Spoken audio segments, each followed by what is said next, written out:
Namaste. I am Dr. Swati. I'm Doctor of Ayurveda, and I'm going to present before you is a lecture on boost your health, boost your immunity with Ayurveda. So, a little bit of introduction about me. I'm a registered Ayurveda doctor from India.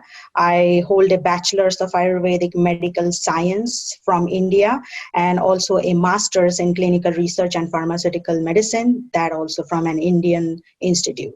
So I have practiced Ayurveda for 14 plus years, and now I am a proud owner of my own practice here in Crystal Lake known as Hemaveda Ayurveda.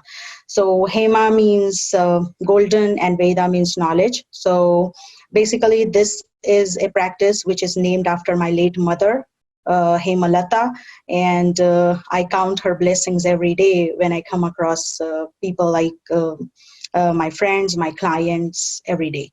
So I also was a leading physician in the field of Ayurveda lifestyle disorders and women's health in India, as well as I'm sharing my research work, I'm sharing my case studies and everything with prominent and well-known doctors from India. So I have won some awards and recognitions till now, and I have been part of 15 research papers with my fellow Ayurveda scholars. And based upon all these papers are based on lifestyle management through Ayurveda, hormonal disorders in women's health, and pediatric gastroenterological health. So for me, Ayurveda is a passion. For me, Ayurveda is everything. I have been learning Ayurveda like a lineage from my family, and also I always wanted to pursue an Ayurveda career, and with God's grace, I am doing my best, and I have met very wonderful people in this journey of mine. So we'll start today. There is one disclaimer that whatever I am telling or I am going to present today in the PowerPoint presentation, the text, images, audio, whatever, they are for information purposes only. So before trying anything or before you want to explore Ayurveda, I would highly recommend you, or I will 100% say that go to an Ayurveda doctor, to an Ayurveda practitioner who is knowledgeable in that field and get yourself assessed. Don't take everything as a generalized statement. And if there are any mistakes, I say sorry upfront. So please be with me, bear with me, and this Ayurvedic medicine, I'm not authorized to substitute any medical advice or diagnosis or treatment while doing so. Okay, so let's proceed. So first thing first is, what is Ayurveda? Everybody nowadays is asking this question, and Google, and all the time we are putting in the Google search is, what is Ayurveda? So Ayurveda is nothing but, it's a science of life. Ayu means life and Veda means knowledge. So this is a life's knowledge which guides you, which tells you how to live your life. So when you say live a life, that doesn't mean that we are doing our best to live a life, just passing one day after another. Living a life means living a happy and healthy life. That is the goal of Ayurveda. And Ayurveda always guides you through different procedures, through different lifestyle choices you can make according to your unique constitution. And that is the main part of this Ayurveda consultation, which you would have with an Ayurveda doctor or an Ayurveda practitioner, is you get the gist of this medicine, because this is a vast science. It is one of the branches of Vedas. Vedas were the books, Vedas were the literature books that were written 5,000 to 7,000 years ago. And Ayurveda is called as Upaveda. So that means it is being driven from all these Vedas, literature and knowledge. So it is coming down from generation to generations, and it is parallel to Vedic literature. So Ayurveda is not just taking herbs, or I'm not practicing to just write down some herbs for you. It is a lifestyle choice you have to make. It is not a procedure which is where a particular diagnosis is being looked individually. It is your whole body that is being looked. It is your psychology and it is your physiology also. So that is what Ayurveda tells you. And it is called eternal my guru, he always calls, or it is eternal science, because it has no origin. You cannot say that, oh, okay, Ayurveda was being scientifically researched in this era or something. The knowledge, it goes back to 5 to 7,000 years back. You have Ayurveda in every part of literature or every part of Vedas when you studies any kind of Hindu Vedas or scriptures or literature. So it is a long tradition, and it has a deep attachment to the Indian culture. When I say this, that it has deep attachment to that to the Indian culture, that means that we have been taught, like in our families, everybody talks about Ayurveda. Right from my childhood, I have seen my grandmother having these herbs, lifestyle modifications when the seasons are changing, and the dietary recommendations are different when the seasons are changing, and we were not allowed to eat few food combinations together. And I already always had these questions: why? And Ayurveda gave me the correct answer, and I did my master's in clinical research to prove or to work in Ayurveda field more thoroughly, in depth, to get some answers for people who really believe, okay, we need scientific evidence, and here we go. Okay. About Ayurveda, the science of life, is a holistic system of medicine from India. So the origin of Ayurveda was in India. So as they say, it was being carried out from generations to generations. So this Ayurvedic knowledge was being passed by it is being in the scripts, it is being written in the Vedas, that this knowledge was being carried out by the Brahma. Brahma is who is the creator of this earth, and to the benefit of mankind, Ayurveda was being introduced to mankind. So the principles are derived from universal laws of nature. Ayurveda, it all says that we are one with nature. Nature is us, the elements are us, and we are the elements. So that means we are continuously exchanging energies with the environment. Now, for example, if you can see, there is COVID crisis going on everywhere right now. So there is a built-up fear you can see developing in mankind. Everybody is fearful of shaking hands, of greeting people, or they are wearing masks, they are taking precautions. Why? So that they don't fall sick. Right? So Ayurveda, this is a universal consciousness what we are talking about, and that's what exactly what Ayurveda says. It is not just you, it is your surroundings also, it is the elements also, it is how you are living, it is how you are eating, it is how good or bad is your lifestyle. This is what Ayurveda tells you about, right? So Ayurveda defines life as Ayuhu.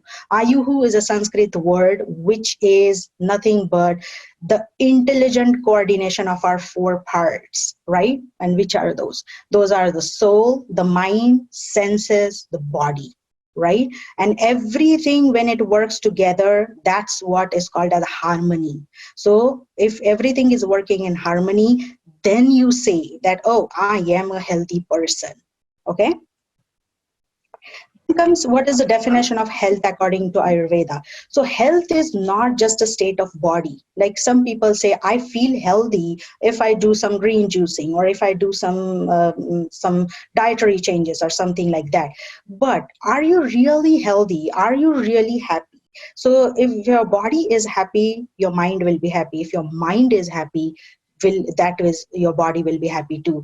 We have seen many people who are born with no limbs, or they have some kind of deformity, but if their psychology is good, if they are really optimistic towards life, you would say they are better than a person who is healthy physiologically, but mentally he is just loaded with stress and anxiety all his life.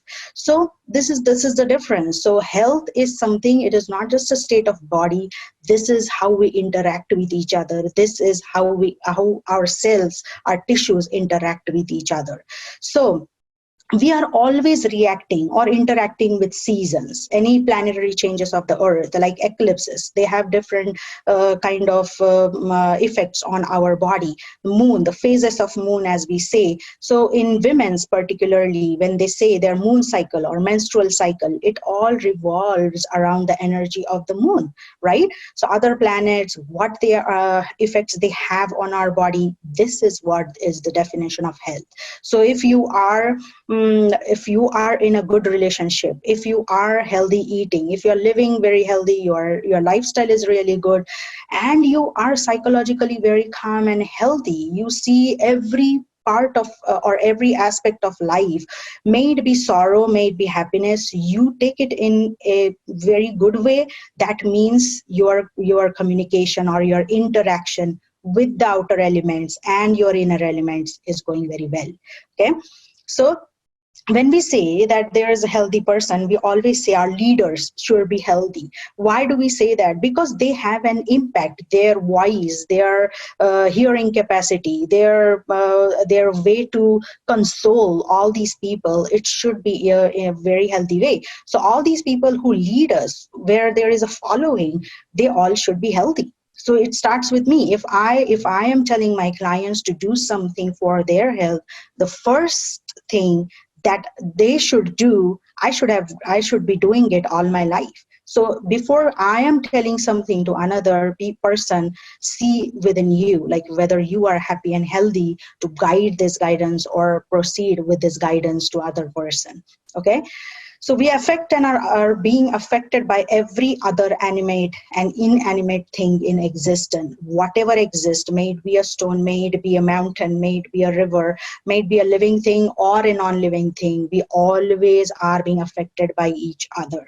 And this COVID situation is the best example I can give, how the sorrow, or if there is a tornado, or if there is a any natural calamity has been taken place, we feel sorry for people. We cry sometimes by looking at the people in the television saying, oh my god, that's too much suffering, and we pray, like we say that please take the suffering away. And why? Because it impacts us. It's not just like, and many healthy people get impacted a lot, and they feel they should do something, and that is the definition of health. So bringing all of this into balance is the key of living healthy. Okay, then comes definition of Sharira. That is, what is the definition of body according to Ayurveda? So what Ayurveda says that the simplified organizational layout of the human body is into three basic components. Okay, I'm going to add one more component later, but we are going to little bit focus on these components. Why? It's because these things are important in building the immunity. If you want to understand immunity and what this immune system is, you need to understand these concepts first.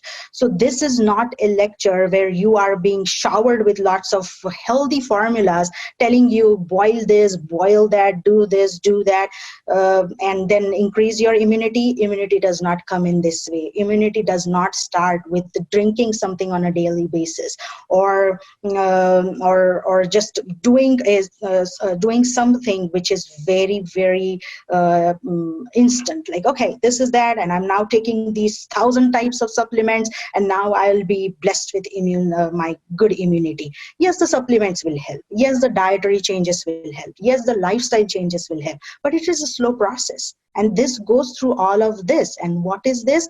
Is all these three basic components, which are the doshas, the dhatus, and the malas, which means the body humors, the tissues, and the impurities from our bodies are well balanced, and they are being eliminated.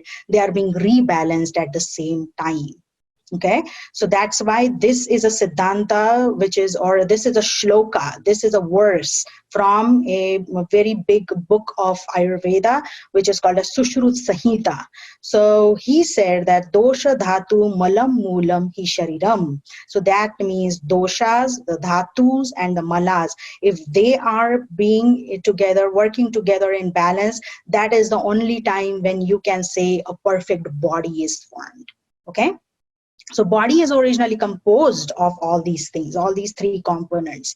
And one whose doshas, their agni means the digestive fire and function of those tissues and impurities, are in a state of equilibrium, and also who has a cheerful mind, who has a good intellect, and his sense organs are working fine, he is termed as a swastha person. Swastha means healthy, right? So that is, and we are going to little bit understand these concepts slowly. What is the aim of Ayurveda? Objective Ayurveda is to protect health of the body and to elevate disorders in the deceased. So that means Ayurveda's main goal is not to fall sick. How about we live with the environmental changes or the seasonal changes, or maybe geographical changes? You moved from one country to another. Like I lived, or I was born in India. I lived there. I was grown up there for 26 years of my life. And after that, I came to India, to the US. So there was a big geographical, big environmental change in front of me. So the first few years, adjusting these changes, my body was taking a toll. There were allergies that I was suffering. There was congestion that I had lots of time. So what did I do? I gave my body that time to heal, to adjust. And I was not scared of going in the snow. I exposed my body a little bit to the snow so that I understand what cold feels like, because we have not never have these temperatures like this. So for 6 months, we now live in cold areas. My children, my kids are not being bothered by the cold at all. But when they go to India, when there is a change of geographical climatary change over there, they feel super hot. And this is how our body is so sensitive. It reacts to everything. So the aim of Ayurveda is being, no matter where you are on this planet Earth, you should learn to develop yourself. You should learn to change yourself.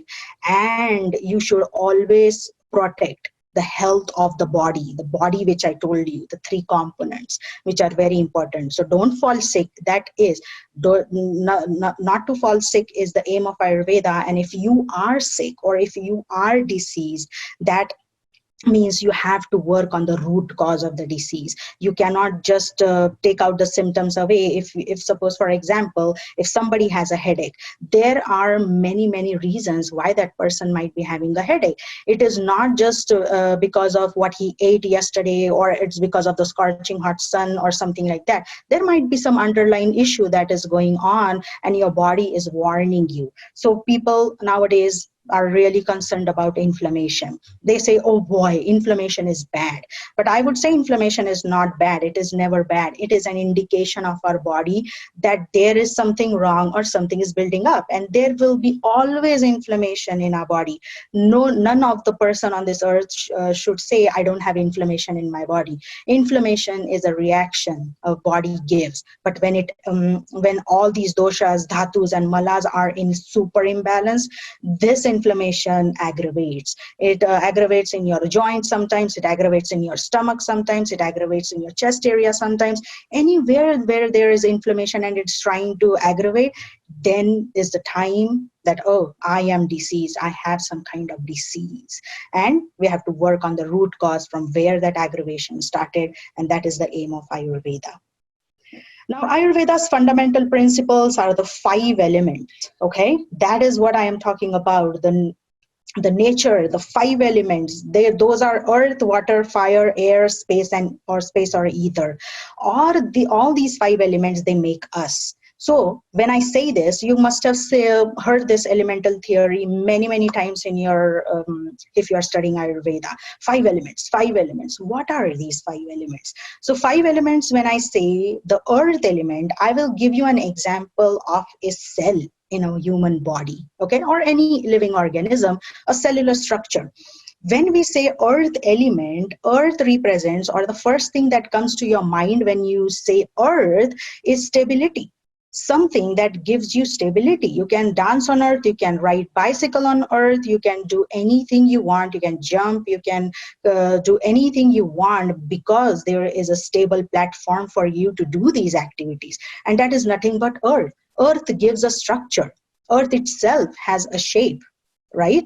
So for a cellular structure, or in a cellular structure, the cell wall is being defined by the earth element. Okay. And now, when in our body, if you want to correlate this earth element in with our body, who is giving us the shape, or who is giving us a structure, is our bones, right? Our skeletal structure. So that they represent earth element. Then comes your water element. Now you know water is everywhere. We are 70% water, right?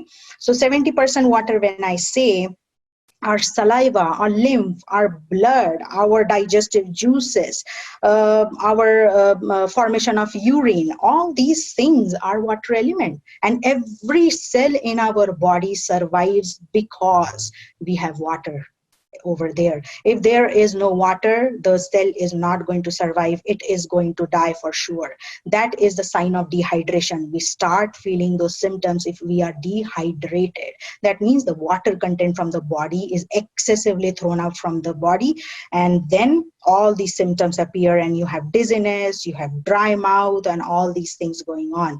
So water element in a cellular structure is nothing but the intracellular fluid. That means the cellular fluid which is present inside the cell, and the extracellular fluid where the cells float in, right? So water is also a source of nutrition. How are the cells getting nutrition? It is via water. It is because of the water. It is because of the plasma that we are getting all the nutrition. You don't have to worry about the nutrition of in your fingers or in your toes. It is just going on because we are filled with water. That is the water element. Then comes your fire. Fire element. I've been I've been teaching. I have been working in this particular study where the relationship between the digestive fire and, like, your stomach, you would say, digestive system and your vagus nerve, and how they are connected close to each other. So when I say fire element, this is a fire element which represents transformation. Okay, so when I say transformation, fire element represents not only your digestive fire, but it also represents your metabolic fire. It is something which is metabolizing continuously for you, transforming things for you. And when I say that it is not only physiologically transforming all these things, it is also psychologically transforming things also. So fire gives us intelligence. How? So when, for example, okay, if I give you a bowl of corn kernels, okay, and I say, okay, here you go, there are corn kernels, now eat them at one go. And the first question in your mind would be, I cannot chew on this. And you will try to chew on them, but there will be no taste, nothing, and you'll throw that corn kernel out and say, this is impossible. What you do is you transform that. And how do you transform that? With the help of fire.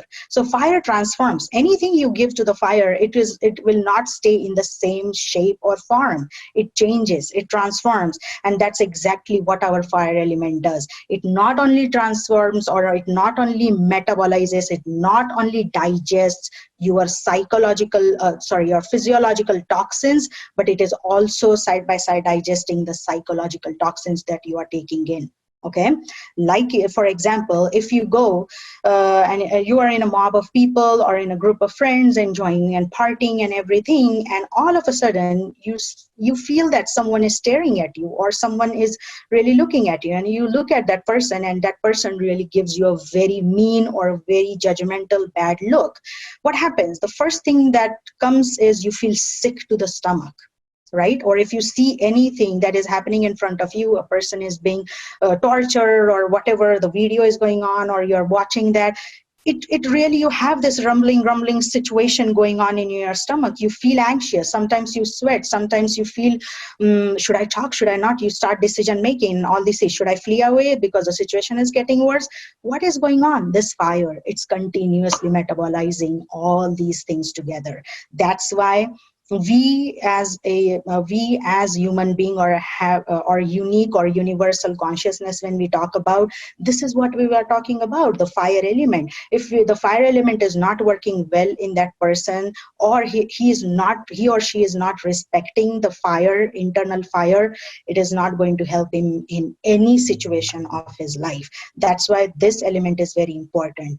Given in a cellular structure, where is the fire element? I would say mitochondria, or the energy pockets of the cell, represents the fire element. Why? Because those are the elements that convert the food, transform them into energy for the cell.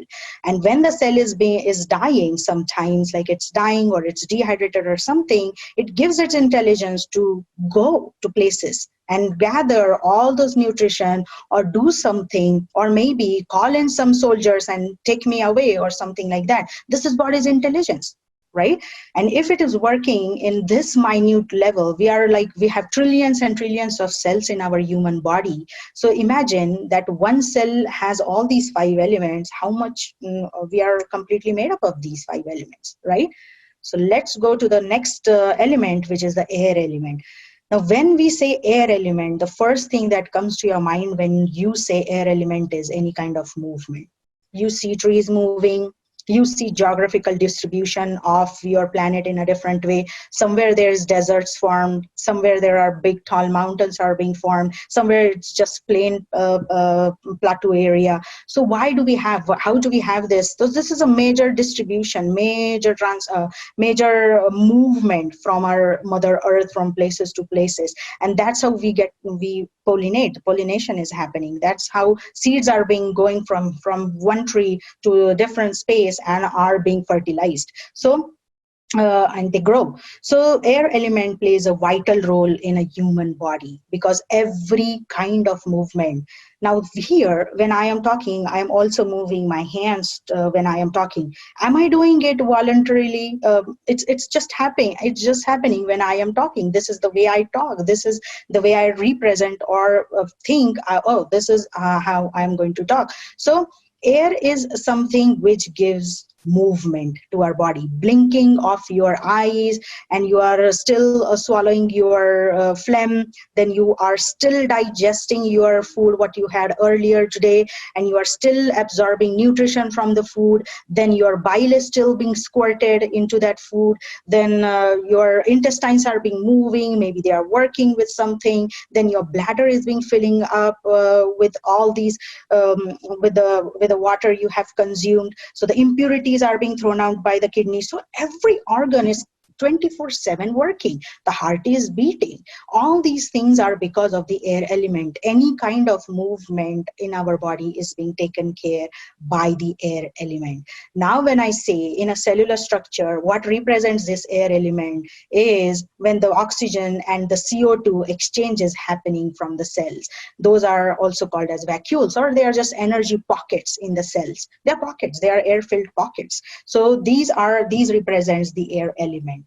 Then comes the last, and it's very hard for that space element to understand. So I have read a whole lot of like till today also I read about space element, because this is an element which is by very complicated to understand. But I'll explain you in a very, very simple way. The space is responsible for communication.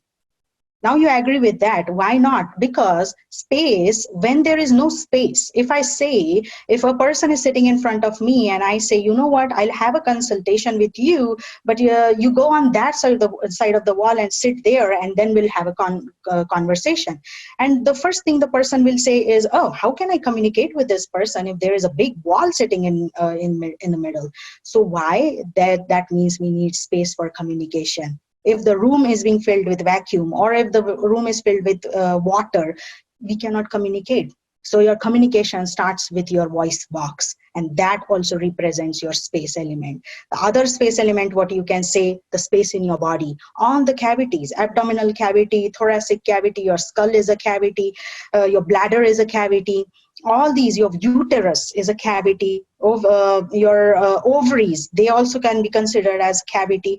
The tubes, the fallopian tubes, they are a source of cavities. So how, but there are so many elements, there are so many organs that represent the space element. So space is where we need it for communication. Okay, let's move on to next slide.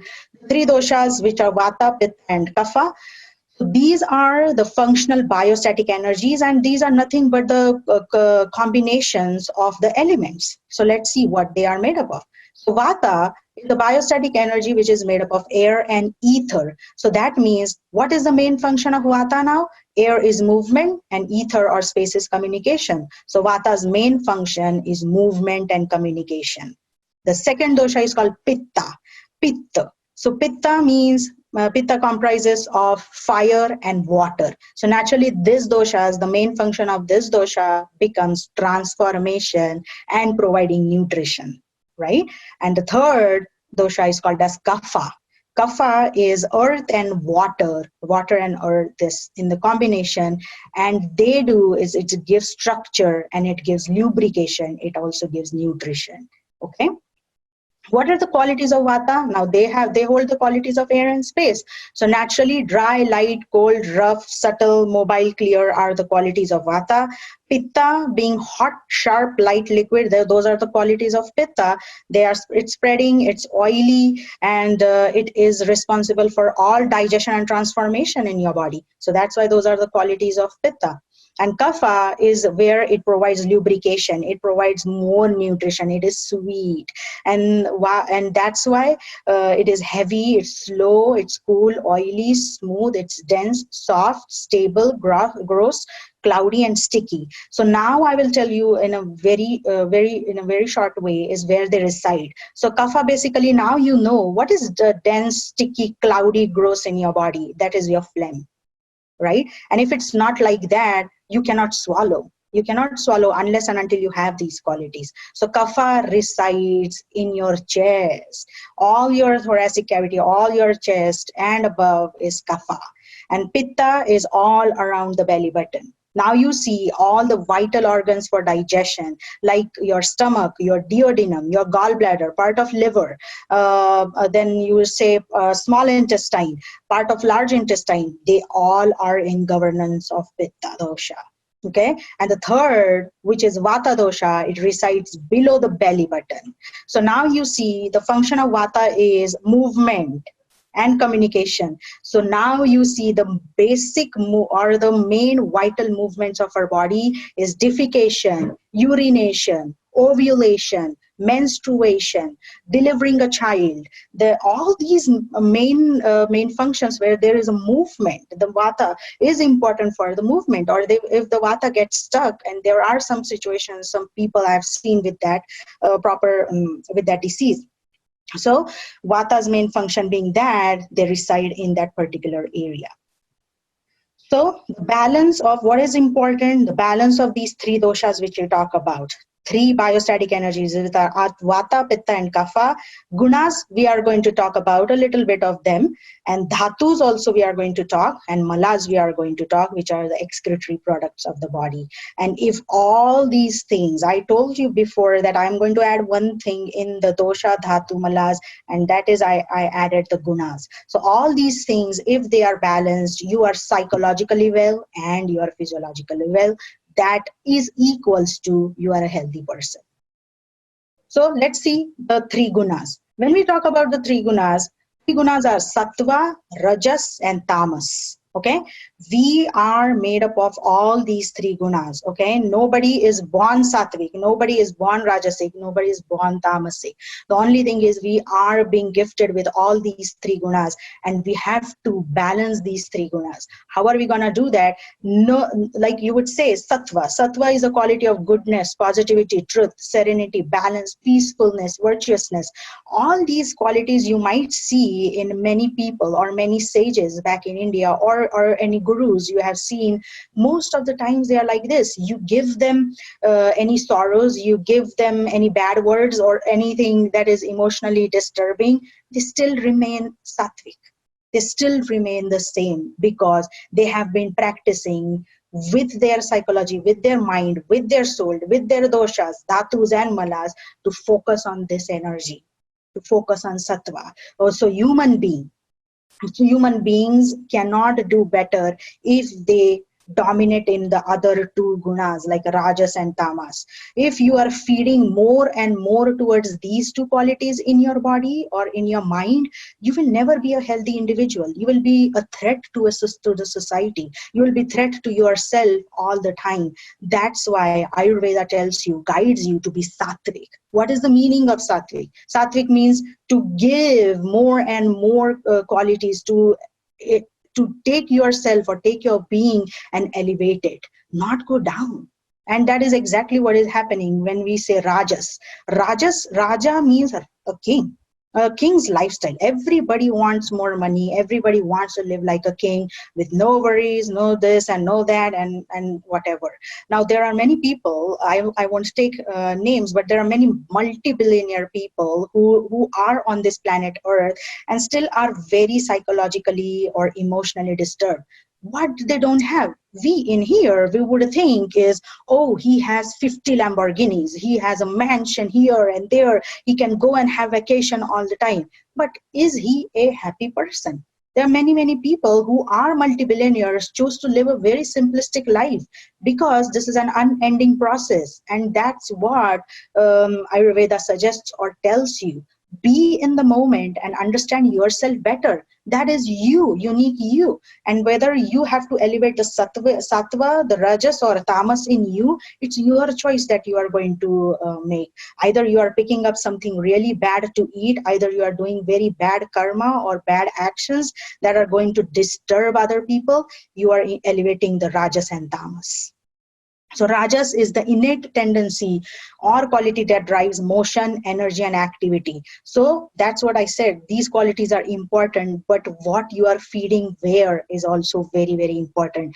If you are continuously in motion is, or any kind of energy, that activity should always be working on positivity. It shouldn't be working on negativity or bad thoughts, bad things. Whenever you think, my guru says, is whenever you think bad, the 80% of that bad thing has already happened in you. 20% is where you are wishing for whatever that bad you are wishing for that person. But if you are gaining that, you are filling yourself with bad energy, bad motion, and bad activity.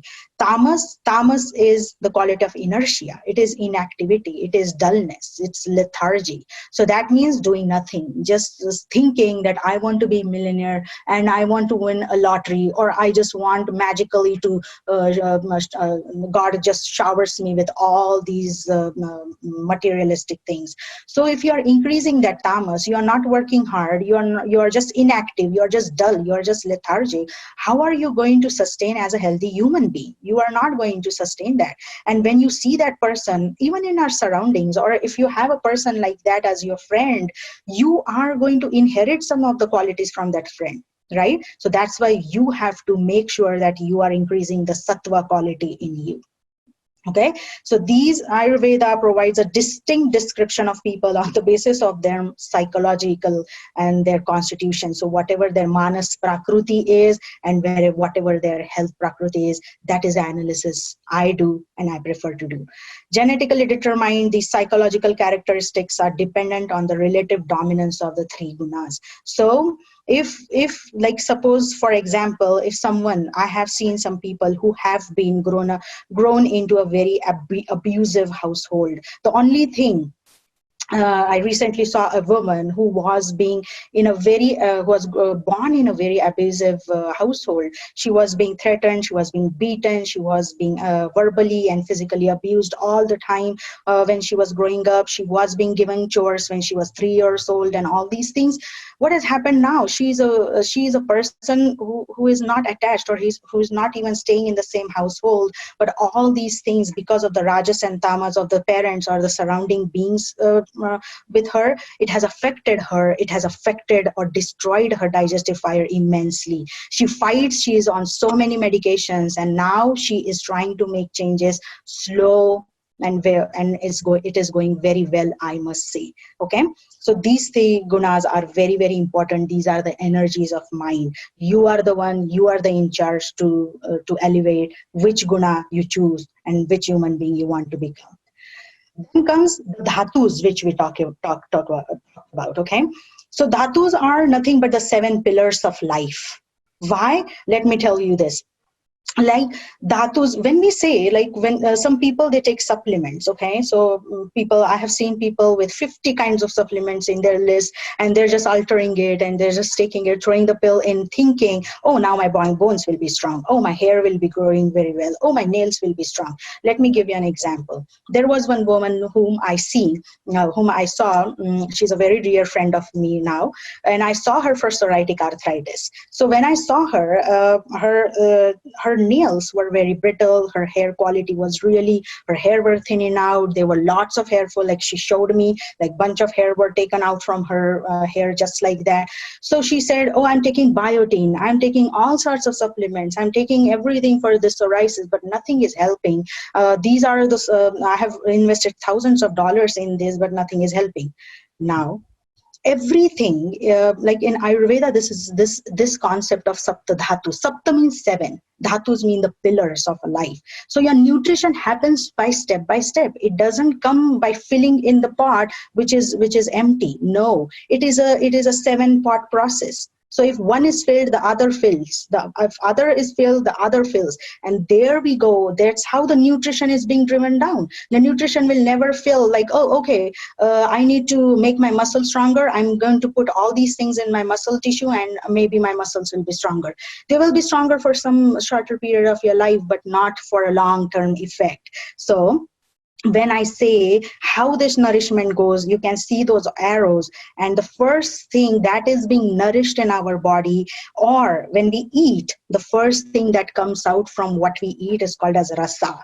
That is the plasma, or that is something that is nourishment. So that's why when I say why diet is important, why eating mindfully is important, why touching, smelling, and then ingesting food is important, it is because the first formation of first pillar is being done, that is called as a rasa, which is your plasma, which is your tissue, which is your body fluid, whatever you call it as. It's the nourishment, the first stage of nourishment. After the rasa is being filled nicely, rakta is formed. Rakta means blood, the tissue. Blood tissue is being formed. If the rasa is not well, what happens to blood? It's 70%, 60% better, I would say. Oh, okay. Okay, now after the blood is filled up, then it is going to nourish the muscles, which is the Maunsa dhatu, which is literally the muscles. So if the blood is 60-70%, it's going to give its gist, which is 50% to the muscles now. So the muscle strength, the nourishment is going that much. Now the muscles, when after the muscles are nourished, that pot is little bit full, you would say 50% is full now. That 50% then medas, or the fat, has been extracted. We need fat. Our brain needs fat for processing, right? Fat is never bad. Fat is very good unless you keep it in a proper way, or analyze it in a proper way. So medas, or the fats, are being formed. So from 50%, you would say medas got 40%, right? So medas, like unctuous material, sweat, firmness, your nourishment, you looking like, okay, some people, they look younger, no matter what they are, what age they are, they look very nourished. And so this is all what is going on. So then that medas are, when nourished, asthis, or the bones, are being nourished. Okay, after the bones are being nourished, now I will tell you what are the signs of if your bones are not nourished. Bones have 2 types of excretory products in them, and one is your hair and one is your nails. So if you think your nails are really becoming brittle, they can just peel off, or they are not healthy, or your hair, they are not healthy, or they're just peeling off, or you feel that the weakness is going on in your nails and hairs, they are the excretory products of your bones. Okay, that is a sign that all these rasa, that means the plasma, the blood, the muscles, and the fats are not nourished well. And that's why the bones, something is coming to you where you would be going to the doctor and saying, oh, you are calcium deficient, oh, you are this deficient, you are that deficient. But you just fill in that particular type part. But what about this cycle over here going on, right? Then when the bones are being nourished, the bone marrow is nourished. Okay, and bone marrow's function is to provide strength, nourishes, which it gives the firmness and everything to the bones. That is what the bone marrow, that's why the bones function. And when that is being functioned, so say now we got 40% from the medas, now asthi, the bones got just 30%.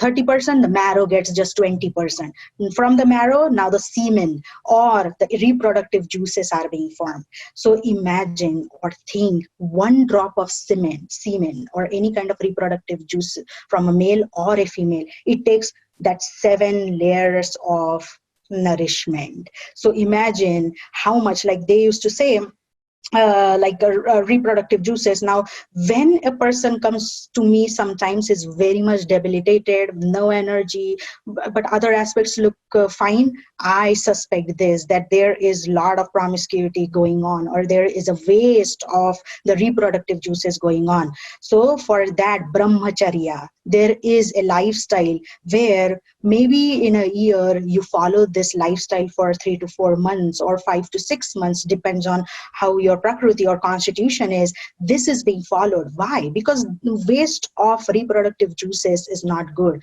For that one drop, you have to pay, you have to nourish all those tissues to get one drop of any reproductive juice from a male or a female. Okay, so and that was a cause of many people, like I had been working with some infertility cases, people suffering from infertility, and that's exactly what I told them, and they were shocked. They were saying, and then I explained them that this is how it goes on. So we have to fill in that pot first, all these pots nicely, and then only the 7th pot will be filled for a very greater looking, so that we are not carrying bad genetic depositions to the coming offspring. So the two main functions of these dhatus you saw, all these, they are going rasa, rakta, mausa, meda, asti, majja, shukra. So all these sapta dhatus, the two main functions is sharir, dharan. Dharan means to keep it together. Sharir means body. So for a body to keeping it together, all this cycle, these sapta dhatus are immensely important. This is life. And sharir poshana, poshan means nutrition, providing nutrition to our body. So sometimes what happens is when we are sick, like immunity plays a role over here, right? So when you are sick, all these 7 dhatus, they are like, okay, depleting, going from here, and they're trying to rest, trying to restore, trying to kill the enemy and all these things. It takes a toll on the body, right? And still you pop in a pill, you take a paracetamol, you took ibuprofen, and you are dancing around all over the house doing chores and this instead of resting. And this, then whatever happens in that particular situation, it stays with you. That malnourishment stays with you. Okay. So then comes the last one, which is the 3 malas, which are the waste products. So as I said, filling is important. Excreting is important too. So excretion of malas. Malas means impurities. Malas means waste products. So there are 3 main malas in our body, which are purisha, mutra, and sveda. So purisha means feces. The second is urine, and third is sweat. So from all these 3 waste products, we are eliminating waste products from our body, right? So they are as important as nourishment. What you eat, you should learn to absorb. You should learn how that 7 thing process goes on, and then whatever we don't need for the body, it should be thrown out every single day. And that's what is the significance of these 3 malas. So Ayurveda clearly states that only a balanced condition of these doshas, dhatus, and malas is arogya, is swasthya, is health, good health, or disease-free condition. And their imbalance, if any one thing of it gets stopped, obstructed, not happening properly, or malnourishment, or any chronic disease or ailment is going through, it is going to have a very bad effect on the human, on that particular human being. Okay. So let's turn to the topic Ayurveda and immunity. So, what is this Ayurveda and immunity? Immune health, according to Ayurveda, has this long word which is called as Vyadi Kshamatva. Okay, so Vyadi, we'll break it down. So, Vyadi means disease, and Kshamatva means its tolerance. How you overcome, how you suppress, how you tolerate that disease, it is different in every single individual, even if in babies, even if in old people, even if young people, it doesn't matter. Everybody has their own immune health, immune system built in their body. Okay, so Vyadi is disease, Kshamatva is suppress or overcome. So according to Ayurveda, Vyadi is conditions which come into existence as consequences of non-equilibrium between these doshas, dhatus, and malas. So many time I'm telling doshas, dhatus, and malas because we are talking about body, and now attack on all these systems or imbalance in on these doshas, dhatus, or malas takes your immune health down. It takes your immune health down, and that means your fighting ability to fight for a disease or fight for any little cold or anything, it gets down. Okay, so these factors in their normal, if they're normal, they are responsible for maintaining the physical and the psychological health. That means if your immunity is working well, if you have balanced dosha dhatu malas, a normal balance, it's not like the supreme balance, but at least you are 50 to 60% doing well, you are really fighting or you are really working hard to keep all these dosha dhatu malas in balance, your immune health will be 100% good. Your immune health is not going to go down. No, none of the virus or bacteria or anything is going to touch you whatsoever. It's because all the system is working well, right? So these factors in normal status, if they are normal, they are going to fight for you. You wouldn't even notice, you wouldn't even know that right now my body, suppose I'm sitting here, my body might be fighting some kind of virus right now. We don't know, right? And if my immune health is strong, if I'm eating healthy, if I am being healthy, I know that my immune health is going to fight that particular bacteria, virus, microbe, whatever it is. So immunity is described in Ayurveda, and this concept is considered, the concept of Vedic Shamatva is considered as immunity according to Ayurveda. So now we are going to take a little look on the essence of those 7 pillars. Okay, so that means the 7 pillars that I explained to you, the Sapta Dhatu. Sapta means 7, Dhatus means the pillars. And the essence or the extraction of those saptadhatus, it is called as ojas in our body. You must have heard this word many times in yoga, when you're practicing yoga, when you're practicing mindfulness or meditation. Ojas is important. We are made up of ojas. And what is it? It is the essence. It is the extraction of those 7 things, right? And how it is? The supreme essence of all saptadhatus, from rasa, from the plasma, to the reproductive juices with the shukra, is known as ojas. Right? That means it is the vigor or the essential energy of the immune system. Your immune system depends on how your ojas is. If your ojas, if the 7 dhatu, 7 pillars, the doshas, the malas, they are not working properly, your ojas is going to go down. That means you can point out the difference between a person who is sick, who is chronically sick, like unfortunately some people, they have to go through cancer where they have no known reason why did they get cancer. So they are genetical, many little kids, children, they suffer from this. So you see, when you see or compare a healthy child with a cancer suffering child, you would see that difference, that the ojas has gone down. This person is really low in energy. This person's nails might be brittle. This person's hair are not growing well. This person's speech is not good. This person's ability to fight any diseases is not good compared to a healthy child, right? Why? Because this extraction, this ojas is really low in such people, in such person. So ojas are responsible for your strength, your vitality, and immunity against the diseases. If you have good ojas, you can fight any kind of virus on this planet. You will fall sick, you will fight, but you will get better. right? So that is what is happening right now in the COVID situation also, right? Some people are saying, some people are really getting well, even if one person who was 92-year-old got better with COVID virus. So, so see how much ojas he must be having, how much powerful dosha dhatu mala he must be having, that he fought that virus in very, like, he fought a battle but he was recovered. But some people who are healthy, but something in the dosha dhatu mala is not working well, the ojas is gone down, those persons suffered a lot, and some people died with it, right? So, and it is, where is ojas established? So who is the which organ in our body is giving us all that pumping, like everything, the water, the nutrition, everything is going to overall our body, and we are staying alive? It's because of our heart, right? So it is the ojas is established in your hridaya, in your heart, from the starting of the life. That's why we say, no matter whose baby is it or what baby, if it's born healthy, we see babies have their own ojas. They are filled with ojas. They are so innocent. They don't judge.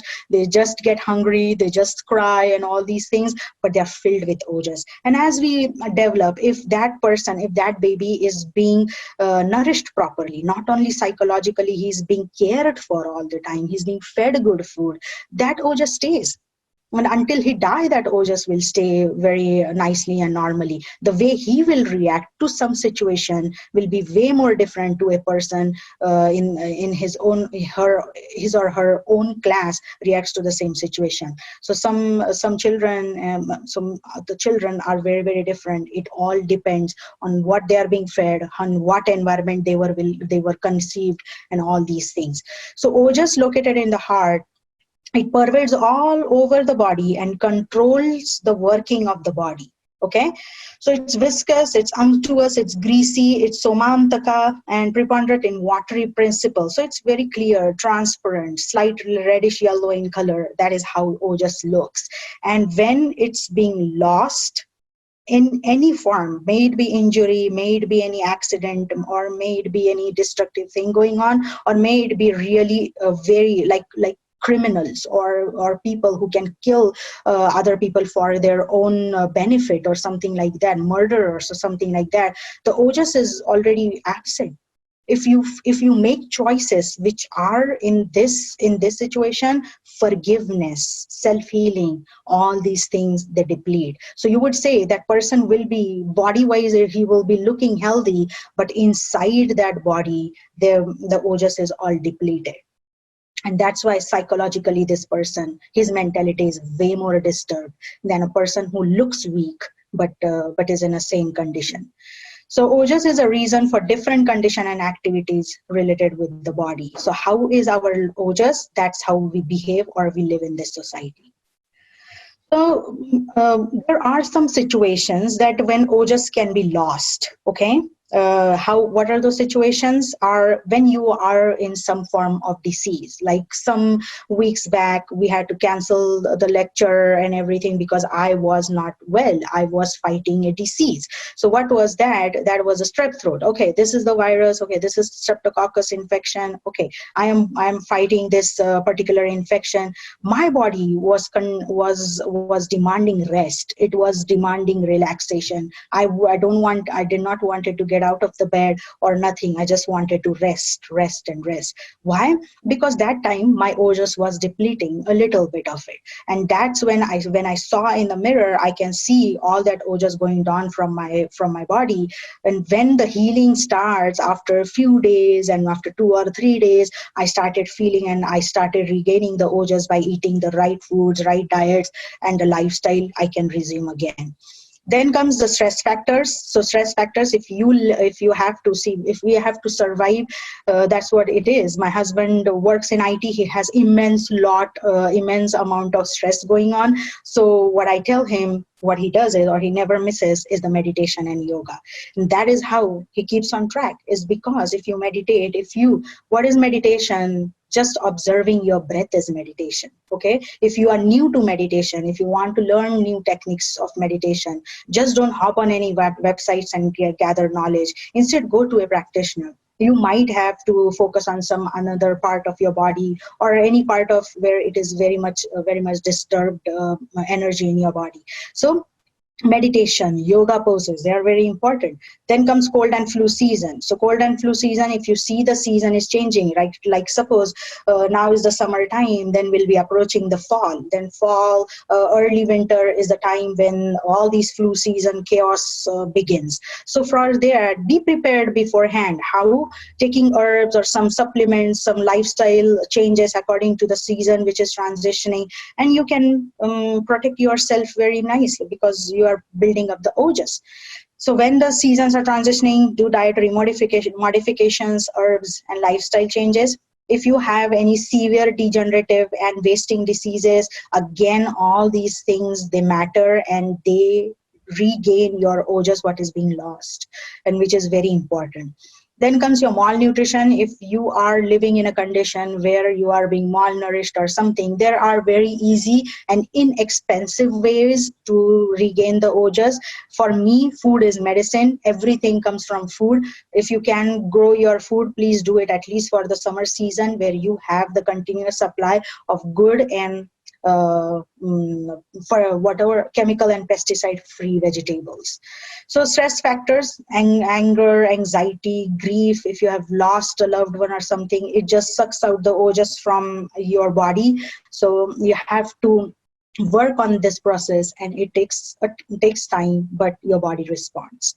So with such decrease, what happens is, this person, if you feel any of like 10% of the symptoms, like fretful, debilitated, you are worrying all the time, and without any apparent reason, it's just bothering you all the time, or you feel discomfort wherever you are, you feel discomfortable, you are not comfortable in any situation, you are not, even if there is a nice sunset going on, little tiny things, they matter in our whole day. And you find, like yesterday I saw a rainbow, and it just filled my heart.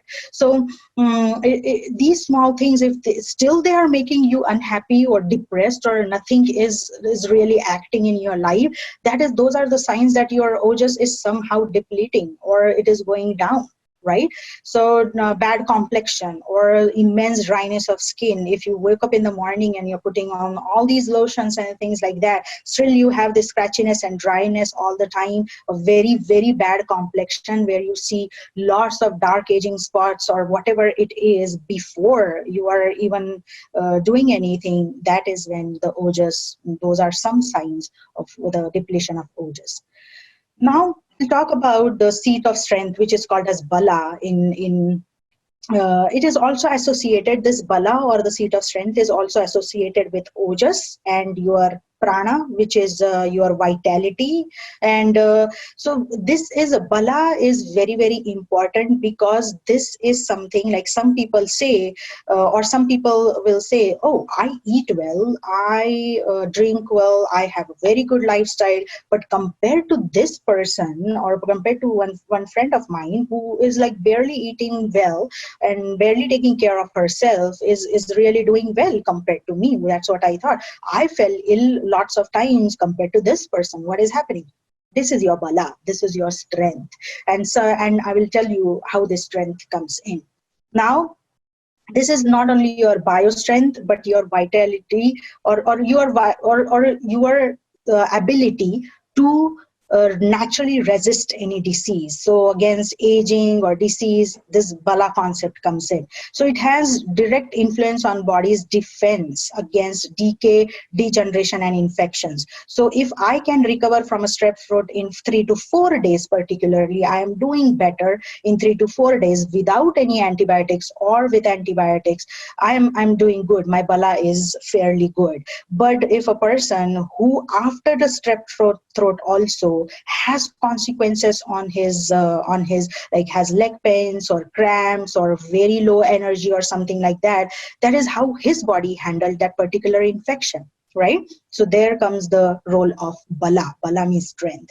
So ojas has a direct influence on the body's defense, and your degeneration, your infection. It provides the body with an appropriate substance which inhibits, neutralizes, and destroys the virulent factors of the disease. Okay, so whatever like we say, we have this chickenpox vaccine we have taken in the, or we had chickenpox in the childhood. Now our body remembers that particular varicella zoster virus, and now we will not have the chickenpox even if I'm sitting and caring for a chickenpox affected person.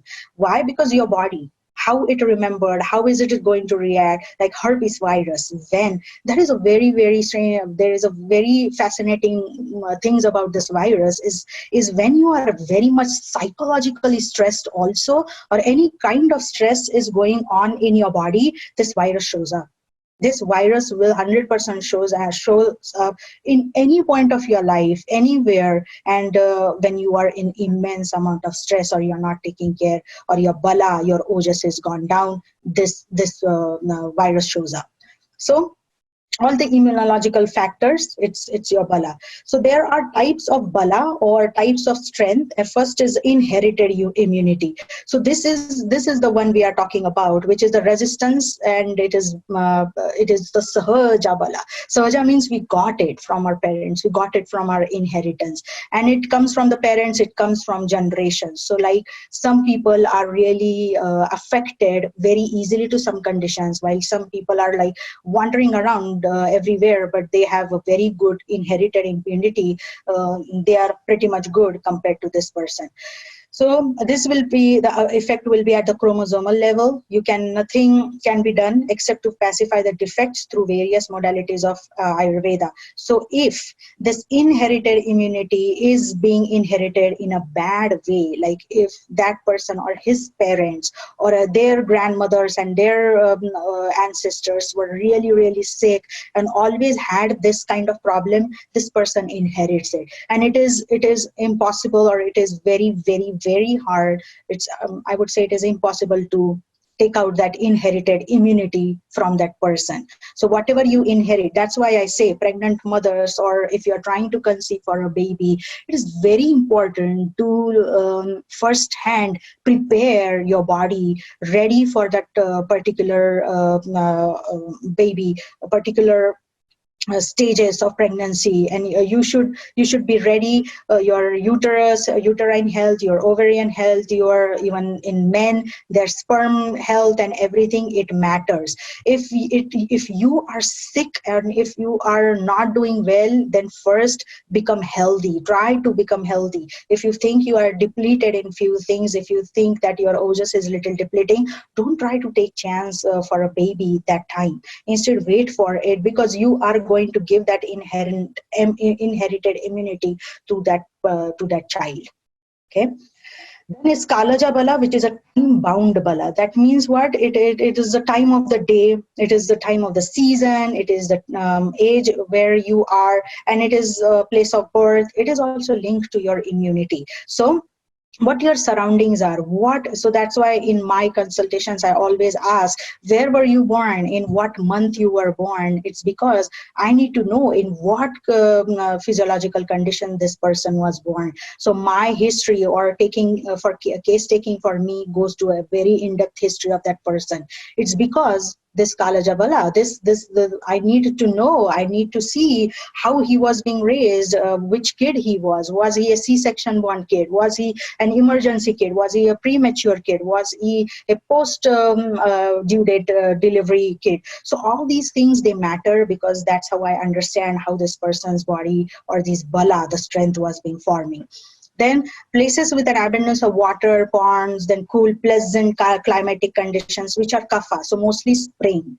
Spring, mostly what happens is all these allergies are there. The mother gets sometimes the allergies, and she passes down that immune response to the baby also sometimes. And spring is where new beginnings, new happenings are in the air. So what happens is most of the time people like if it's like intense winter, and we have long winters over here in Illinois also.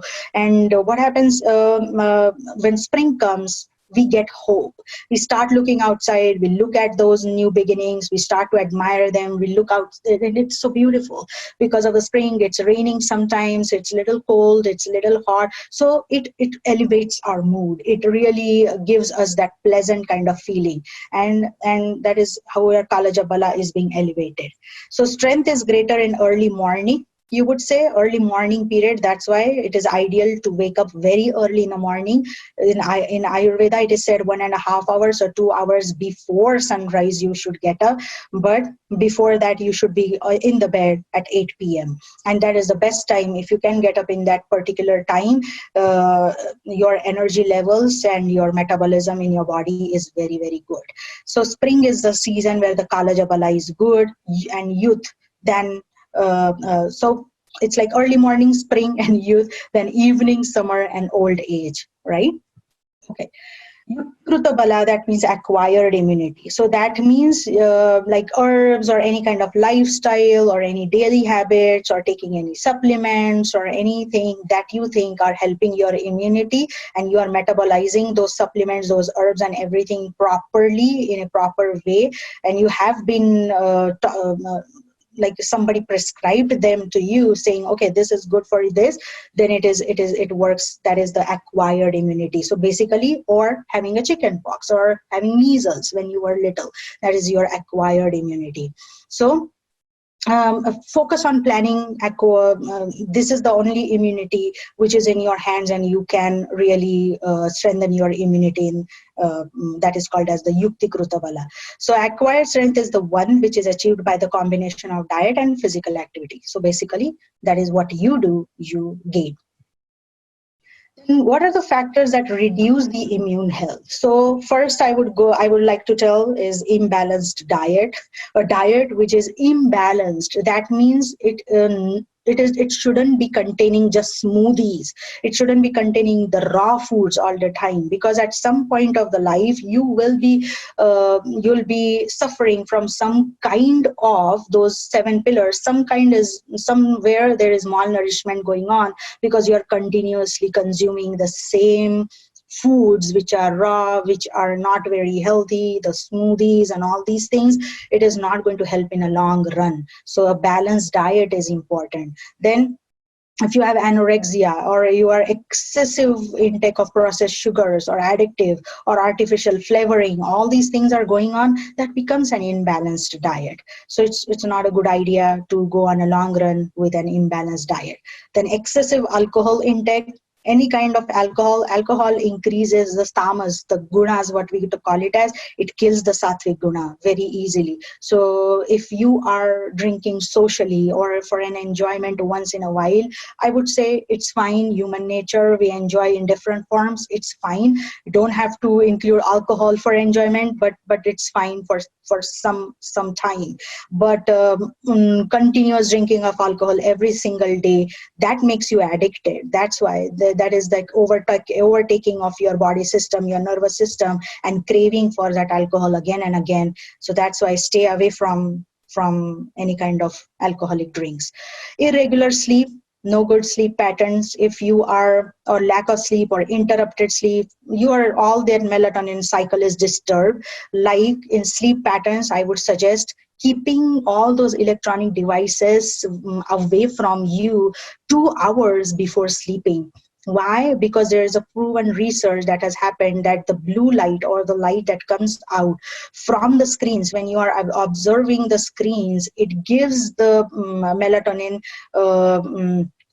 your body gives responses to the melatonin saying it's still daytime, you need to be awake, and that is not good. Then what you do is, instead of going and eliminating all these things, you start taking melatonin supplements, or you start taking all these kind of sleep aids to promote the sleep. That's not a healthy idea. High stress, if you have high stress, meditation, prayer, pranayama, all these things help a lot, believe me.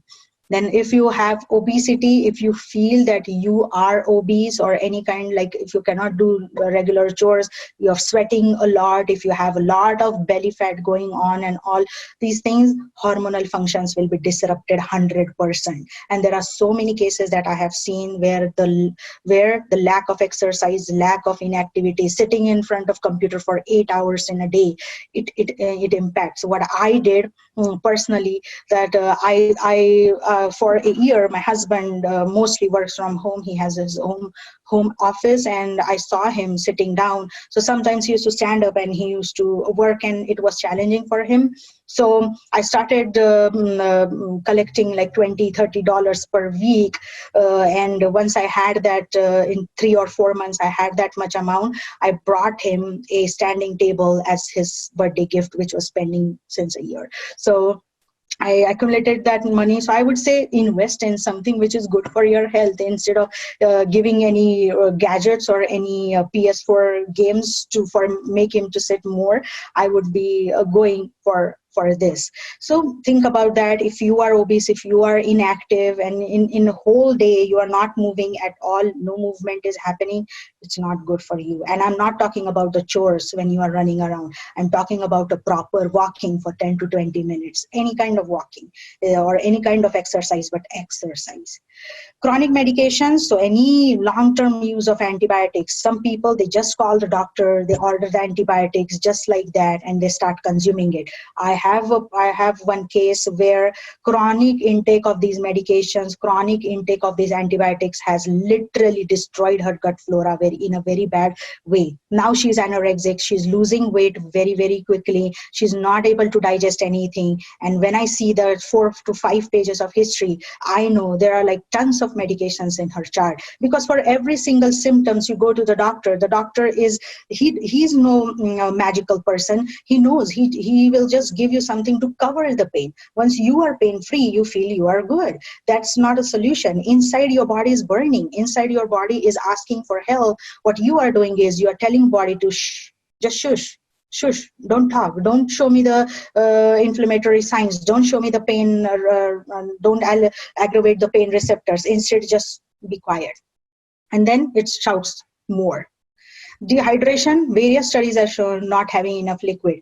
Now dehydration, when I am talking about immune health, when I am talking about dehydration, I'm particularly talking about something where there is a proper amount of liquid intake you are taking in a day.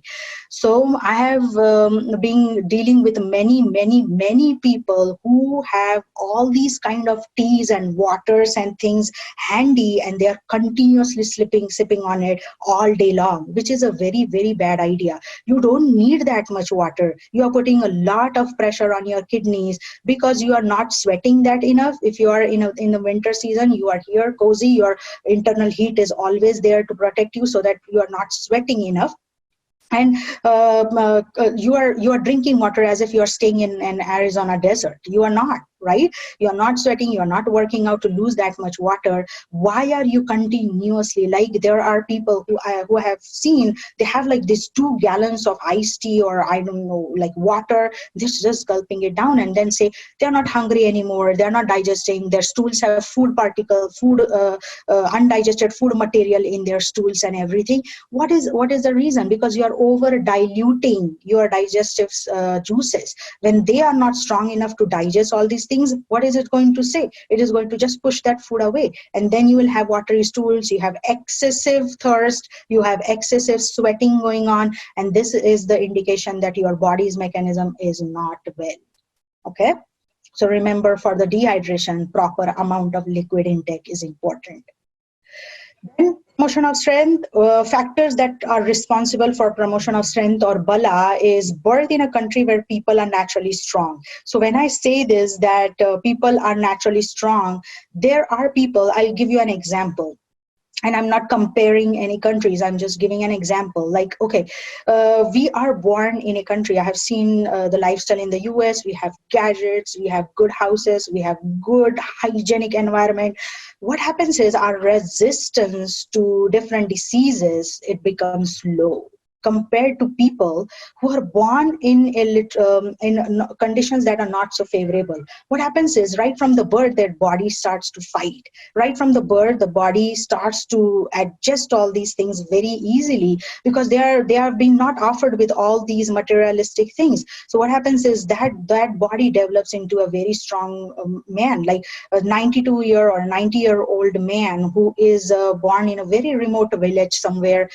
Take any under or developing country. He is more stronger than a person who is born in a country which has more facilities, more remote going things going on. He's more stronger than that. I would say that I live in a pretty decent condition and situation compared to that, if I compare myself to my aunt who is like 20 years elder than me but works as a farmer every single day, eats she works very nicely, no belly fat at all, very thriving and a very good body strength and everything. She has never fallen sick in her whole life, nor are her family members. In their conditions as being a farmer, they don't have many things to cook on, like lots of butter and cheese and this and that going on. They eat a very simple diet. They work hard in their farms. They come back and they have a hearty meal together and they sleep at 8 p.m. They wake up 2 hours before sunrise.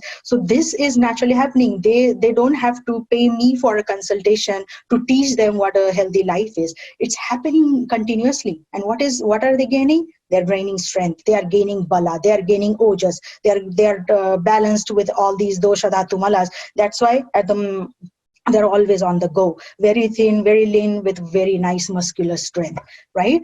Then comes birth at a time when people naturally gain strength. So this is a time where November to January, things slow down naturally. Our bodies slow down naturally. Then January to March, again, the spring comes and we start to go outside a little bit, but still the pace of the things are slow. Why? This is a time where we are naturally gaining the strength. So it is better to eat well, exercise well, and gain strength for the coming months, right? In the summer, mostly what happens is our hunger goes down, our thirst goes up, and our activities increase all of a sudden. Why? Because there is a lot of light in the environment. There is changes which are pushing us to go outside and be active. So when it's time to be active, be active. When it's time to slow down and gain strength, do that. But don't. It doesn't mean to overeat in those. Overeating is not gaining strength. Favorable climate. So any climate which, as I said, spring or even early winter is a good climate.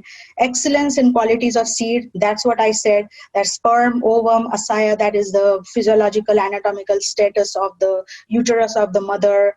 How the father is living. Is he smoking, drinking, having a very bad habits? It affects a lot because it's 50% contribution. Well working digestive fire. Well-maintained physique, then excellence of satmya, that is the sattvic guna is more. That's why we say, or we have been, when I was pregnant with my kids, I was reading good stuff. I was watching good stuff on the television. I was listening to good music, good mantras. Whenever I was cooking, I was always cooking or making something. I was doing that with all my mantras and chanting all the time. Why? Because it affects the baby, it affects what the mother is doing. Balanced mind, nature or surroundings, going in nature and surroundings, walking barefoot on ground sometimes also actually helps ground people. Habitual performance of exercises, any kind of exercises, not overdoing it. Putting it like 20 minutes of exercise daily is a good idea to start with. Positive attitude and immense love for each other is very important. When we talk about the digestive fire and the immune health, digestive fire plays a very important role in your immune health. So whenever you are eating, consuming, and as I say, the fire is responsible not only to digest your physiological toxins, but is also responsible to digest your psychological toxins. So always remember, in which environment are you eating? Where are you eating? What are you, when you are cooking, if you are really angry, upset, or if you're not feeling well and you are still cooking, you're putting all these thoughts and all these mind bad qualities lies in the food itself, and that's what you are feeding to your family, to your kids, and everyone. Instead, take a break, start breathing in. It's fine. You don't have to cook, or you don't have to do anything when you are in an immense stressful situation. Calm down for a little bit. Give yourself at least 10 to 15 minutes to regain and be quiet. Start breathing, start focusing on your breath, calm down, and then hop into the kitchen and start cooking. And even if then bad or negative thoughts or stressful thoughts are coming in, or there is a person who is talking behind you who is continuously stressing you out, or for whatever reason, what you do is, in your mind, any mantra, the universal mantra is Om. Just start chanting Om, Om, Om, Om when you are cooking. It affects a lot. It stops your thought process for a time being. Focuses on only chanting the universal mantra. And what happens is, the universe helps you. The universe says, you cooking is you putting all the 5 elements in there. So when you are cooking there, I am the one who will help you. When you are chanting literally that, do that experiment, try that experiment, you will feel better. When you eat that food also, you'll feel it. That's why it is very, very important. In our Indian culture, we always eat it with your hands. Why? Because these are the 5 elements. They represent the 5 elements, your 5 fingers. So touch the food, feel the food. And we are designed in such a way where we are not going to engulf this amount of food in a small mouth. We'll always pick up what is our one bite should comprise of. We'll never eat like this. We'll never open your mouth like this and hold that food like that. We'll always hold it in a very proper way, and then eat it nicely. You feel the texture of the food. You smell that food, sit down without any distractions. Okay, if you are in front of computer, you are in an office or something, I would say switch off that computer for a while, or don't look at the screen. Focus on the good part, the diet, what you have on your plate, and eat it. Always remember, what do I have in my plate? Analyze it. Do I have lots of greens over here, or do I have lot of starch over here, or do I have lot of protein over here? Everything should be in balance. That's it. That's your key. And the mantra or emphasizing on more good balanced diet is, I would say, use spices. Any Eastern, Western spices, it doesn't matter. There are very, very good spices in Ayurveda. But I would not force it on you. If you are born Italian, use Italian spices, but be in that balance always. So that's why Agni, or digestive fire, is so important to you. Okay. And of course, assessment of your digestive fire by a well-trained and a qualified Ayurveda doctor is important, like how much you digest, how much should be your meals and everything, and what you should eat, what you should not, should be always kept in mind. Important factors for acquiring immunity is, the first is your diet, second is your exercise, and third is the rasayana therapy or the regeneration therapy according to Ayurveda.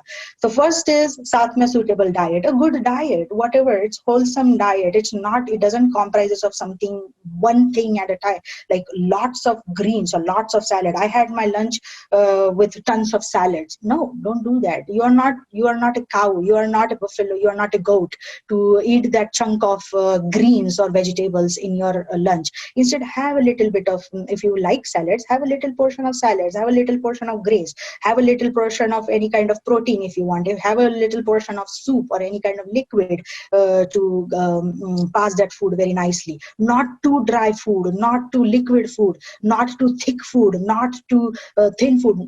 That should be a balance. And how do you gain that? You start working on it, and you will achieve that very, very easily.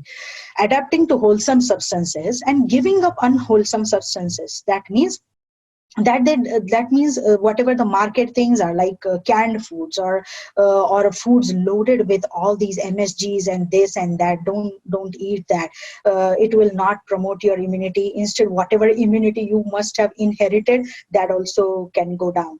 So wholesome food, which is proper formation of 7 the dhatus or the tissues we talk about, and good essence, that is the Ojas, happens if you are eating a well-balanced Satma diet. Then comes spices. This is my own spice box you can see here. And digestive fire, give them nice spices like ginger, cinnamon, cumin, fennel, all these coriander seeds.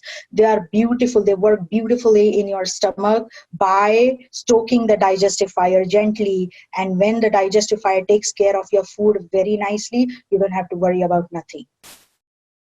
A few examples of immunity promoting foods are, these are called Ojas boosters, but I would say uh, uh, don't take it without any consultation or any thumbs up from an Ayurveda practitioner or a doctor, or without getting analyzed. But these are promoting foods. That means this should be in your daily diet.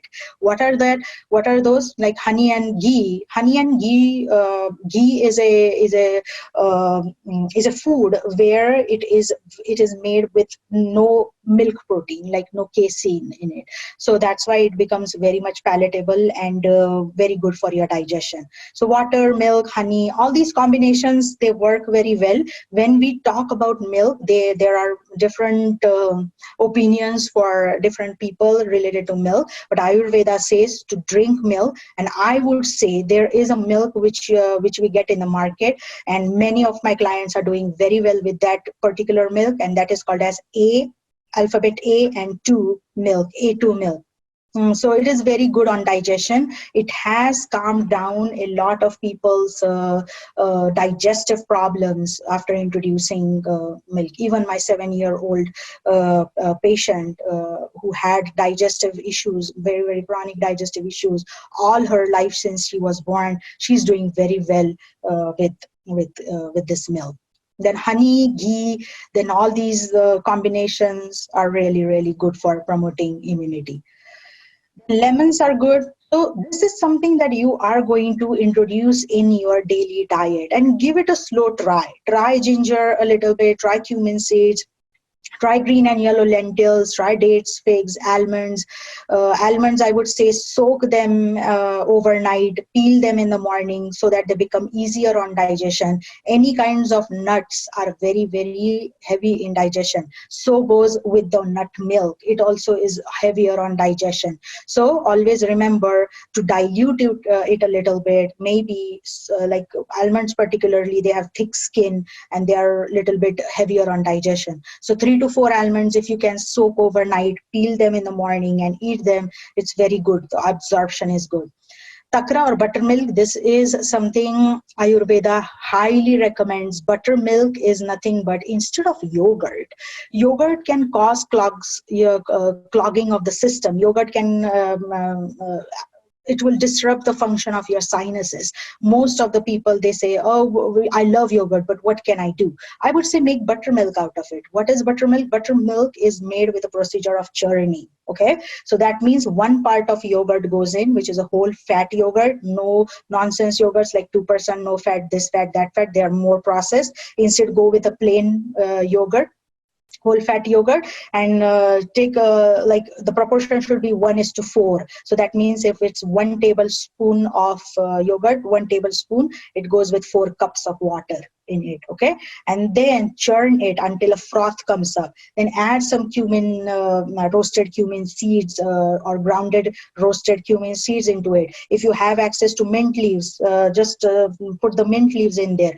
Again, it becomes a nice digestive meal. You can now is the best time to drink buttermilk in summer season. Add some salt, add some sugar to it if you need, and make it more tasty.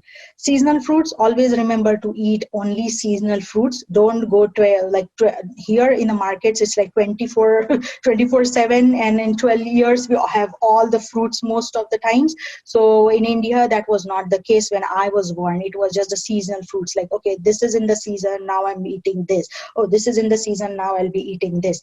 But here it is not the case, and now in India is also not the case anymore. But I would say seasonal fruit means what? Now is a time where we are dehydrated most of the times.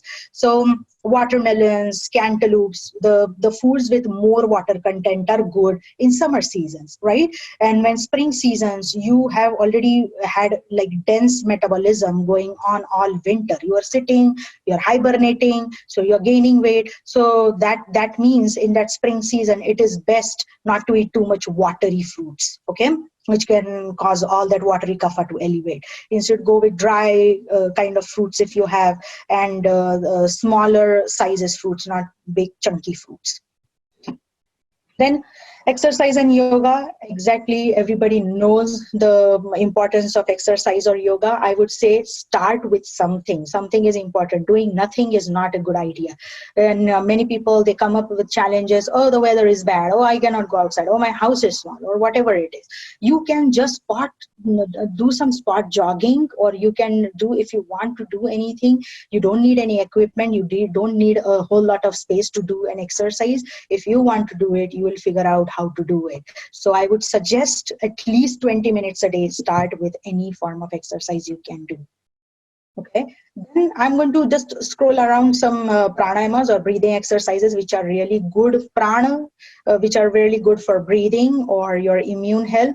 So specifically for the viruses or for the microbes or bacteria which affect your respiratory system. Okay, so that's why I have focused more in the pranayama. Prana means life and ayama means exercises. So this is like how we are breathing, how we are breathing out, how we're breathing in. That is what these exercises are. And 5 daily, okay? But remember, if you want to practice these, again, go through a good analysis, good assessment. Until that, don't just jump into something. They might cause an overbuilding or over confusion of your body. So pranayamas should be done with good teachers, good yoga teachers, or good meditation teachers if they know pranayama very well. Okay, so the 5 are my favorite, or we should do them daily. Is Bhastrika, Nadi Shodhana, Kapalbhati, Brahmari, and chanting Om. Okay, so Bhastrika is basically bellows breath. So basically you inhale also very forcefully, and you exhale also very forcefully. So this becomes like a bellow. So like zoop, zoop, like the bellows, they blow the air. That is what Bhastrika is about. Okay. So forceful exhalation and inhalation, if you just note down these names or whatever, you can just search them, or you can talk to your yoga teacher about that. Like, can you please teach me what is the right way to do Bhastrika? And he or she will teach you. It's better to do that.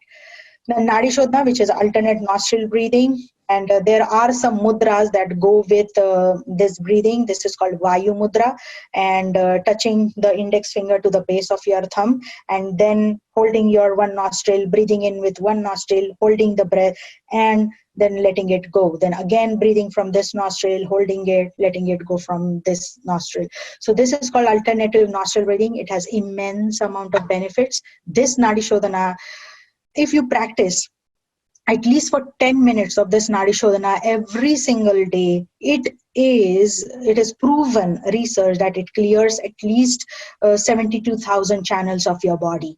And also it will take care of any chronic ailments you have in your nervous system. Like if you have headaches or something like that, migraines or something like that, or blood pressure, they really help a lot. Kapalbhati is called a skull shining breath. Why? Because if you are doing this, you feel the heating up of your skull a little bit, and this is Kapal.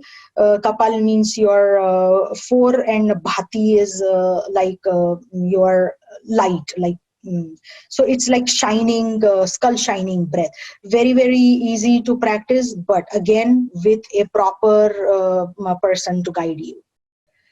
Brahmari, which is the buzzing bee breath, this is being liked by many of my clients. It's because it just calms you down. I told many of my clients also, if there is something that bothers you all the time, specifically when you are about to sleep, thousands of thoughts crawl in and they give you all kinds of homework that time. Like, okay, you need to finish this, you need to finish that, you need to finish that. Oh boy, I did not even have time to complete homework of my daughter or whatever it is. And all these thoughts, they just crawl up on you. So what you do is, this buzzing breath is very nice. It soothes you, it calms and quiets the mind. I would say 2 or 3 hours before sleeping, it's very ideal to do Brahmari pranayama. Brahmari means bee, how a buzzing bee is, that kind, making that kind of sound.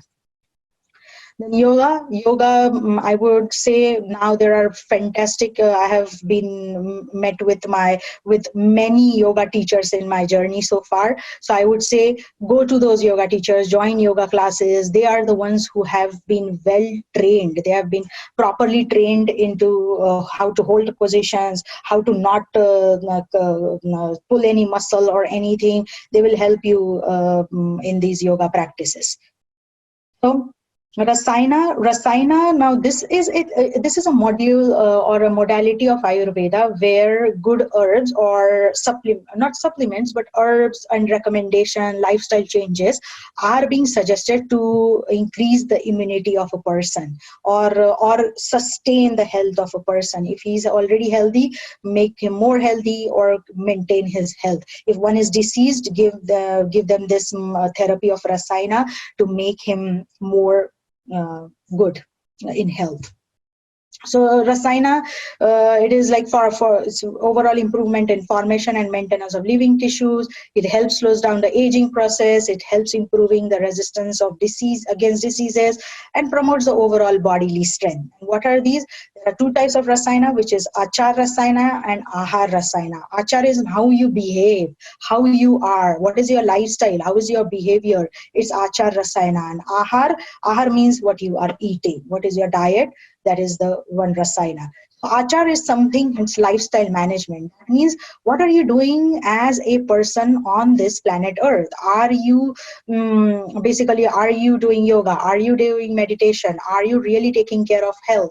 Are you really a good person or a good human being, guiding a person or maybe giving good advices to people instead of having qualities like jealousy or anxiety or fear or any kind of qualities which are not good. So if you are making sure that you are good, you will always make influence or other people who are surrounding you. If a person is really stressful, if a person is really chaotic, has lost a loved one or something, be a person who can support that person, and that energy balances. That person who has lost something, is very anxious, very stressful, that person benefits immensely from such person. But a person who is negatively analyzing that person and saying bad things, giving bad advices in that situation, it's not a good influence. That means your achar, how you behave in the society, is really, really poor. It's bad. So achar rasayana, that's why is important. For good achar rasayana, you need to do yoga, you need to do meditation, and you have to first eliminate your stress factors from your body before going into or jumping into others' life stress factors. So being true to yourself, that means, am I a good person? Ask that question every time you are sitting down or you're breathing. The first question is, am I a good person? What good did I did today? What was something that really made me satisfied today? And that is what achar rasayana is, your self-development. Ahara, that is again the balanced diet. That is, I would highly incline towards a vegetarian diet instead of going with a non-vegetarian where an animal is being killed and all these things. That's why it is better if you stick to vegetarian diet. And milk, having milk, ghee in your diet, timely eating, that means eating at a specific time, not less, not excess, preservative, refined foods. Then always having bigger lunch and a smaller dinner. Bigger lunch is a good idea because our digestive fire works like the sun's energy. That means in the morning it is just very light. So start with a light, warm, hearty breakfast, not too much of it.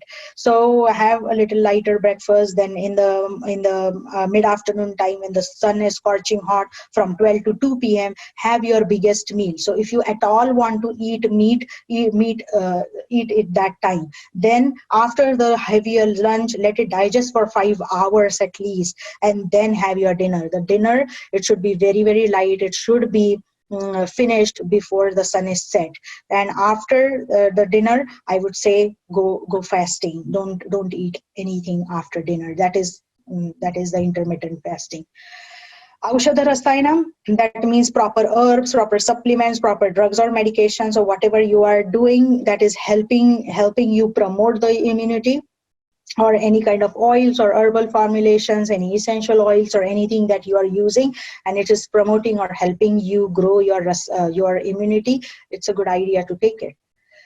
This is one kadha that you can drink on a regular basis that I approve of, and that is the ingredients are 1 tablespoon of cardamom powder, 1 tablespoon of cinnamon, then dried ginger, black pepper, and 3 cups of water. This is a very good, we call it as kadha. Kadha means that 4 cups of liquid is being taken, and that is being reduced to 1 cup. So that is how, so when you take 4 cups of water, put all these ingredients in there and reduce it to 1 cup.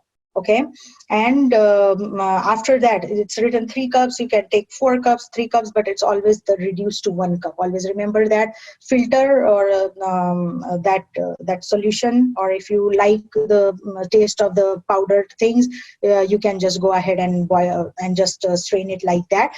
And after it is little bit warm, then only add honey. Don't add honey when it's piping hot. No, just add honey when it's warm, and take that kadha, what it is called as a good for your digestive system, and works well in your immune system also. Other thing is, I am not going to include a lot of things over here, but nasal application like applying sesame oil inside your nostrils, or coconut oil or ghee in both nostrils. It is also very nice. Or just taking a small oily finger and just taking like this. It's also a very good practice. And there is a practice which is called as nasya, but it is a practice which is to be done under the guidance of an Ayurveda doctor. Oil pulling therapy, this you can do. It's very easy. You can take some mouthful of sesame or coconut oil and start swishing in the morning. Your hands are not tied or bound to anything, so you can do the chores while doing so, like cooking breakfast or whatever your morning chores are, and just swish on that oil for some time, say 5 to 8 minutes at least, and then throw out that oil, gargle with some warm water, and you're good to do. What it does, it provides all kinds of vata balancing, because we use our jaw. This is being used a lot, and it takes down the vata and pulls it out and throws it away. Okay, the key factors now for all this immune building system should be healthy baby growth, nutrition after birth, your constitution, what it is. If you are kapha constitution, maintain that kapha in an adequate way. Don't overdo, or that's why the Ayurvedic lifestyle comes in that time. Mind, very strong mind, a positive thinker is very good idea. Be positive with all these situations, whatever surrounding are. Maintenance of ojas, meditation for spiritual growth. So all the time, always incline towards spirituality, always incline towards being sattvic instead of a mean or bad or a negative person. So self-awareness, positive thinking, when you are better, you make the society better. Always remember that. So it's a very well-known verse from Deepak Chopra, which is, your immune cells are like a circulating nervous system. So your nervous system, in fact, is a circulating nervous system. It thinks, it's conscious. Always remember that everything your immune system goes through, it remembers. No matter it's bad thoughts, bad thinking, or bad people surrounding you, or whatever it is, you have to protect your immune system in such a way that you should be influenced as a good person. Then summary for all these things is, wake up early, at least 1 hour before sunrise. The first thing first is evacuation of your bowels. So that means you have to evacuate, no matter if it's urination or defecation. That is a very good idea if you have your bowel movement first thing in the morning. That's a very good thing. Your body is working well. Then morning rituals like tongue scraping, oil pulling, nasal oil application. Then all these things are Ayurvedic procedures, and they are good according to your individual constitution. So it's better if you analyze yourself. Yoga, meditation, prayer for at least 5 to 8 minutes. Stoking the digestive fire with a glass of warm water before 8 a.m. and a very small hearty warm breakfast. Then lunch from 12 to 2 p.m. Always remember to include lots of cooked things instead of raw things. Let every meal digest for 4 to 5 hours at least. Dinner should be very light, very simple. It shouldn't be a complicated soup or complicated pasta with all of these things. Instead, it should be a simple meal, and it should be finished before 7 p.m. So that 7 p.m. to next morning 7 a.m. becomes your fasting time. Then bedtime at or before 10 p.m., no matter what. Cleanses is diet cleanse, a break from electronic gadgets or any social media you are on. Take a break from that too. That also helps a lot. So thank you. If you have any questions or if you are curious about learning or making Ayurveda as part of your lifestyle, please visit www.hemaveda.com, which is my website, and I will definitely respond to you. There are some nice blogs to read on the website. And any questions, I love taking questions, so please feel free to ask if any questions. And in this current COVID situation, I'm working on online appointments, no personal appointments. So it doesn't matter to me. If it matters to you, you can always tell me about that and we'll work on this together. So you have my contact info, and thank you very much. Thank you, Theosophical Society, for having me. And I look forward to future endeavors. Thank you.